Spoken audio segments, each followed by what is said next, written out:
Miles with Proverbs 31 Ministries, and negativity and pessimism can wreak havoc in our lives. God knew how susceptible we would be to letting that happen because life is hard, and sometimes it's easy to let our hearts get hard with it. That's why there are so many beautiful scriptures, I believe, to help us remember the importance of controlling our thoughts and keeping them captive to Christ. When we fail to do that, our attitudes can sink and our faith can sink as well. That's exactly what happened to Naomi in the book of Ruth. And I love how the story brings to life the importance of controlling what we think about. In the book of Ruth, we see that Naomi was married to Elimelech. He was a very wealthy man in the land of Israel because of the rich agriculture. They had a wonderful marriage. She had 2 handsome sons. They had everything they could possibly want, and life was good. But unfortunately, there were also some bad things going on in this time. We read in Judges 17:6, where it says, "In those days Israel had no king. All the people did whatever seemed right in their own eyes."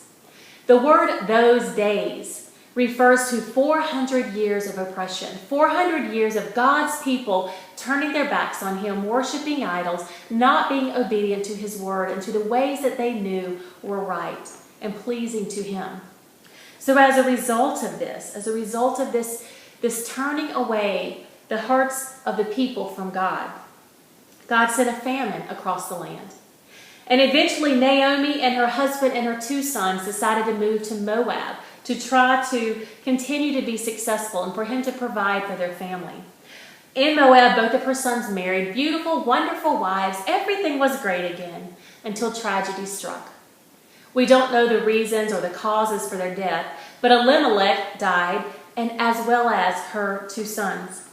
Things continued to go downhill from there. You see, in biblical times, it was a social and economic tragedy to be a widow, much less a childless widow.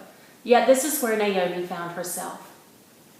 She and her 2 daughters-in-law were the only things left in her life. So as a result, they decided to travel to Bethlehem to try to rebuild their lives again. And also because that is where Naomi was from, and all of her relatives, which she now needed to depend on to survive, were living there. So Naomi, Orpah, and Ruth set out on their journey back to Bethlehem. But several miles into the journey, Naomi had a change of heart. She had been thinking about her situation, about these 2 women, about what the future held.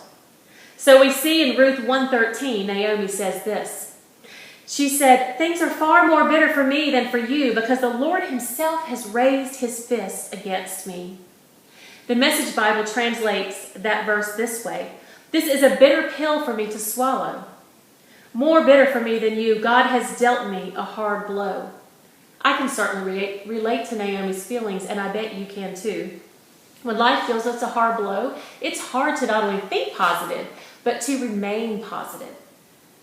The negativities of life make it hard for us to think positive thoughts. That's why it requires the intervention and the strength of Christ to help us do that.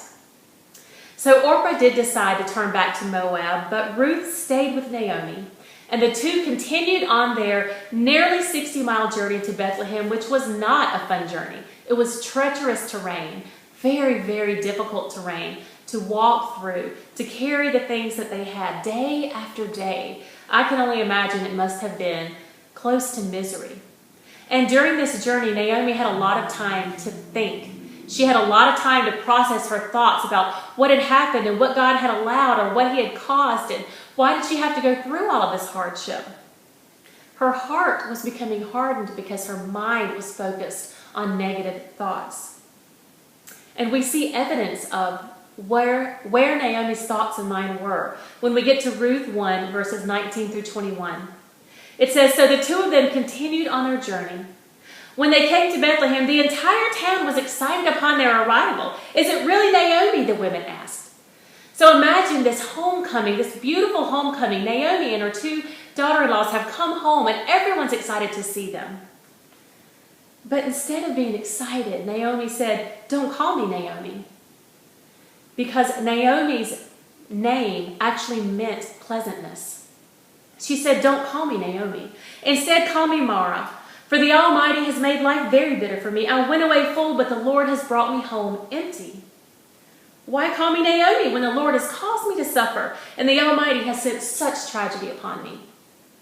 So here we get a clear picture of the status of her thoughts and her heart, because the word Mara, the name Mara, means bitterness. She had arrived in Bethlehem, but she had also arrived to the land of pessimism.